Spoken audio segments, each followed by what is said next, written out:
Bonjour, je vais corriger l'exercice 3 du TD17 de mécanique quantique. Voici le sujet, qui est également dans la feuille de TD. Donc on vous demande de calculer le nombre de photons à travers une pupille de rayon R égale 4 mm. Donc je pense qu'il y a une erreur d'énoncé, c'est le diamètre qui doit faire 4 mm, sinon ça fait un œil qui est un petit peu grand. Et à la question 1, donc c'est assez facile, vous avez une étoile, enfin vous observez une étoile à l'œil nu, la puissance qu'émet l'étoile est toute petite évidemment, on prend une longueur d'onde moyenne de 500 nanomètres, donc on est plutôt vers le bleu quoi, déjà, et ce qu'on va simplement faire, c'est on prend le flux qui arrive, on le divise par l'énergie d'un photon, et ça va donner le nombre de photons qui va arriver. Alors l'énergie qui arrive pendant une seconde, c'est ça, pendant une seconde, arrivant pendant une seconde, et E égale, donc c'est flux phi fois delta t fois, parce que regardez l'unité, c'est des watts par mètre carré, donc si je veux des joules, il faut que je multiplie par une surface et que je multiplie par un temps. Donc j'ai déjà multiplié par un temps, ça vaut une seconde. Et la surface, la surface d'un disque de rayon R, c'est pi r carré. Ça fait un truc comme ça. L'énergie d'un photon.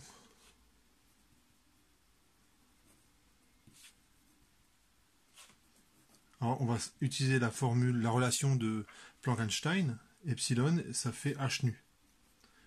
Et ça vaut hc sur lambda. Donc là, je vous demande de vous souvenir ce qu'on avait vu en début d'année sur les ondes. La fréquence, c'est c sur lambda.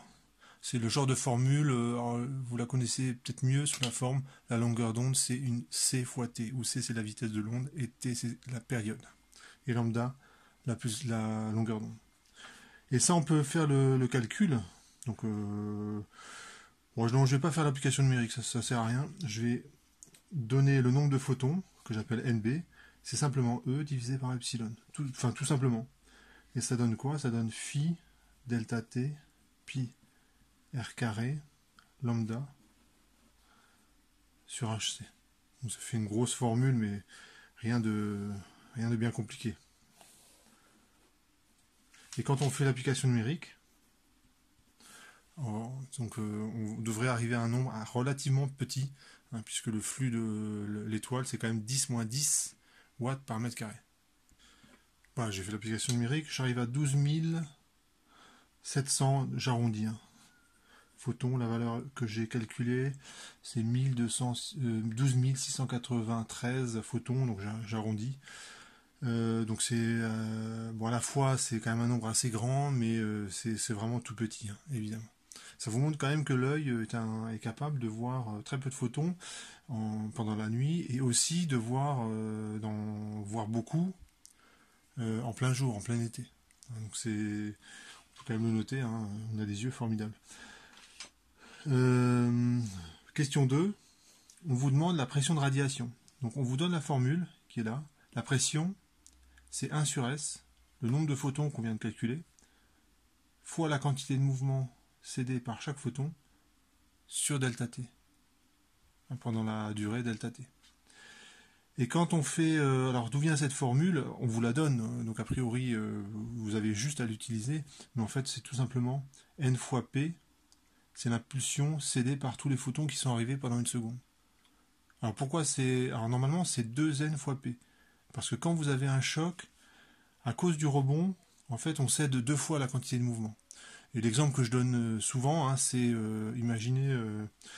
je prends l'un d'entre vous et je lui lance une medicine ball. Medicine ball, c'est des balles qu'on utilise en gym qui sont très lourdes pour faire des exercices. Donc vous imaginez, je vous lance une medicine ball assez fortement, comme ça au moins vous avez vraiment la sensation de l'impulsion qui arrive. Et donc rien qu'en recevant la medicine ball et en l'attrapant, vous allez reculer un petit peu. C'est-à-dire qu'il faut anticiper le coup, et quand vous recevez la balle, il faut donner une petite impulsion dans l'autre sens pour ne pas tomber par terre. Et quand vous renvoyez la medicine ball vers moi, avec la même vitesse, et bien de nouveau, vous avez intérêt à bien prendre appui sur le sol pour transférer de nouveau une impulsion à la medicine ball, et par réaction, la medicine ball va transférer la quantité de mouvement opposée vers vous. Hein, c'est le principe de l'action et de la réaction. Bon, je pense que vous avez compris. Alors, si vraiment ça vous parle pas trop, je vous demande de vous mettre sur un skateboard, par exemple, et on refait l'exercice. Donc, je vous lance la medicine ball. Vous qui êtes sur le skateboard, vous recevez la medicine ball, et donc vous allez commencer à reculer. Et quand vous allez relancer la medicine ball vers moi, donc évidemment là il ne faut pas traîner parce que vous allez vous éloigner de moi, eh bien vous allez regagner de la vitesse. Donc il y a bien 2 fois un transfert d'impulsion. Ici, il n'y en a qu'un seul, parce que le photon il est absorbé. Il est d'une certaine façon détruit lorsqu'il arrive dans l'œil, lorsqu'il est détecté. Donc c'est N fois P. La quantité de mouvement, si je la dérive par un temps, par une durée, ça fait une force. Hein, c'est le PFD, hein, c'est ça. Et une force, quand je la divise par une surface, ça fait bien une pression. Voilà, donc j'ai justifié cette formule-là. Je n'étais pas obligé, hein, mais c'est quand même bien de savoir d'où viennent les formules. Et alors, il y a une première option, c'est je fais l'application numérique. Je connais N, la quantité de mouvement, je peux la calculer pour chaque photon. Je fais l'application numérique et j'aurai ma pression. Ce que je vais faire, c'est continuer des calculs littéraux. C'est-à-dire que je vais remplacer N par son expression là. Alors je le fais parce que je sais que ça va vraiment se simplifier. C'est-à-dire que l'expression de la pression, elle va être toute simple. Donc je commence le calcul. Et je remplace NB qui est là. Je le remplace là-dedans. Donc ça donne 1 sur S delta T fois N, donc je recopie. Donc on voit que le delta T va simplifier.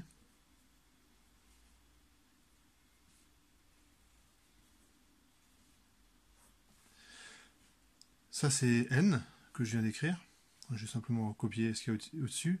Et la quantité de mouvement que c'est le photon, c'est H bar K. H bar K, sachant que H bar c'est H sur 2pi et K c'est 2pi sur lambda.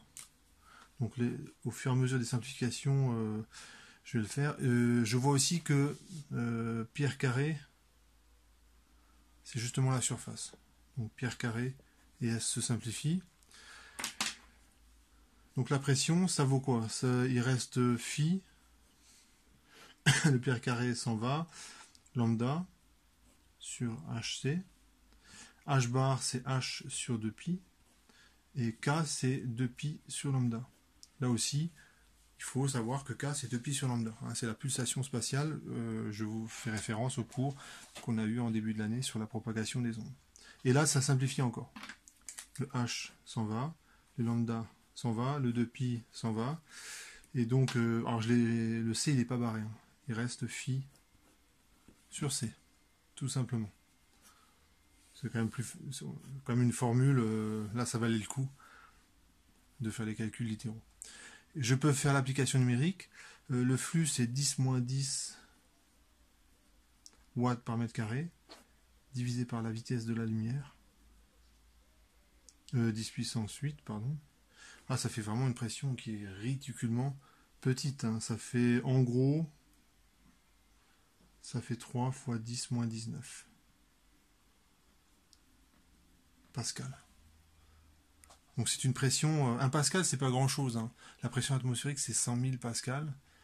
Donc 1 pascal c'est pas grand chose. Donc vous imaginez, de l'ordre de 10 puissance moins 19 pascal, c'est vraiment rien du tout.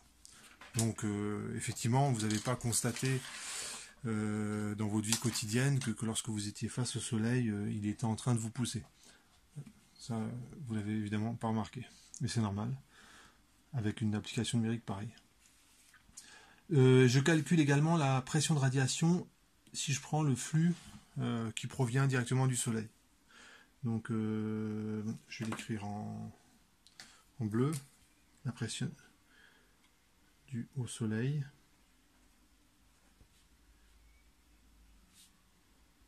Donc je refais l'application numérique. Cette fois-ci, je prends 10 puissance 4 watts par mètre carré. Je trouve ça un peu grand.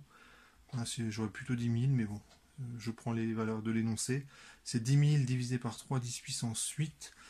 Donc ça fait 3 fois 10 moins 5 Pascal. Je vous laisse faire l'application numérique en détail. En fait, ce serait 3,3333 fois 10 moins 5 Pascal. Là aussi, c'est tout petit. C'est complètement négligeable devant la pression atmosphérique qui vaut 10 puissance 5 Pascal. Aux petites variations près. Normalement, j'ai répondu à l'ensemble des questions de cet exercice.